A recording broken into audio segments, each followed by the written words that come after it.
Hey guys, Chris here from Purely Outdoors, and today our showroom manager Tim's going to show you how to correctly pitch a Dometic air awning. So the following step-by-step guide applies for the Grande, the Club, the Ace and the Rally Dometic awning models. So follow this shore-proof plan. You'll make sure when you get to the campsite you've got the best approach possible. So let's get started. So let's get straight into it. First step is positioning the awning onto the rail. So you want to slide that across. The Dometic air awnings come with a dual K-door strip so they can fit directly into a traditional Caravan rail or wind out awning on a motorhome. So once we've got it positioned on your vehicle, it's then reaching for the two rear pegging corners. Get those secured down.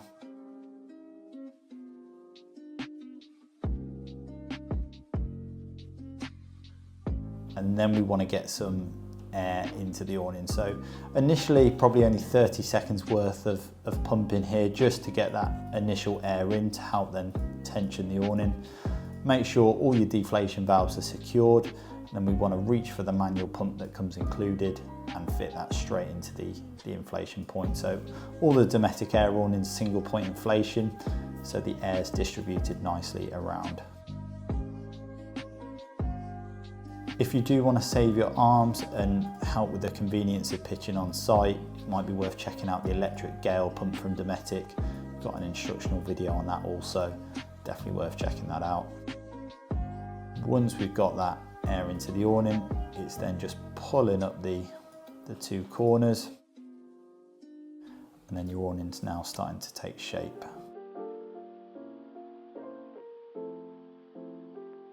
So once we've done that, it's now about moving on to those two front pegging corners. So just like the rear, we want to pull as tightly as we can to get that fabric really nice and tensioned, and then peg those down into place.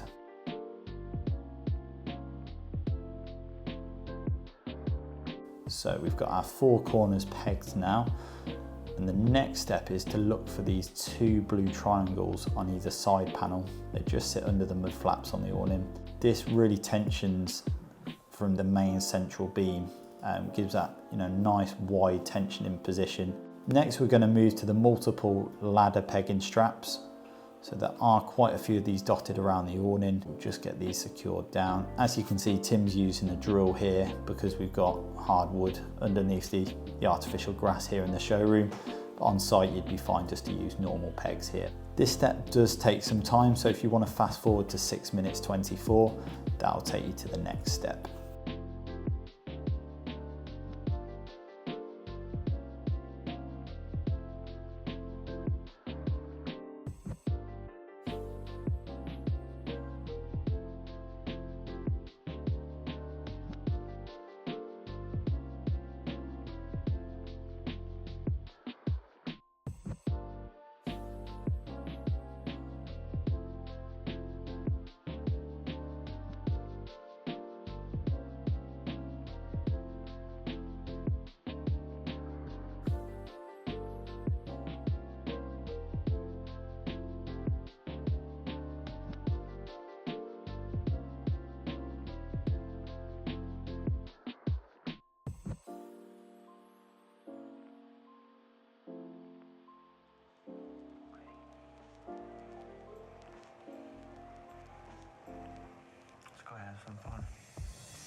All of our ladder pegging points are positioned now, and now we want to make sure we're setting the awning to the correct PSI. So Dometic recommend 9 PSI for their air awnings. Definitely worth noting, in the summer obviously air expands, so it might be worth pumping it to around 8 PSI just to allow for that natural expansion. And opposite, in the winter months the air contracts, so you can actually pump them up a little bit more. There's something just to monitor when you're on holiday, as you might just need to top up with air, either using the manual pump or the electric kettle pump. Okay, so the awning's now really taking shape. We're now just going to secure that inflation valve, so that locks in all of the air. Now we're going to move to these 2 guy-in positions. Really adds extra tension then to the frame of the awning. You can tension those into position. So both sides are now pegged down. An optional step here is if you've got the storm straps, these are an optional extra from Dometic. Gustier conditions, these just add a separate guy-in point just to really hunker down the awning. But there you have it, fully pitched, fully inflated. I hope that video helps, guys. As always, if you've got any questions, any comments, just drop them below. But thanks so much for watching.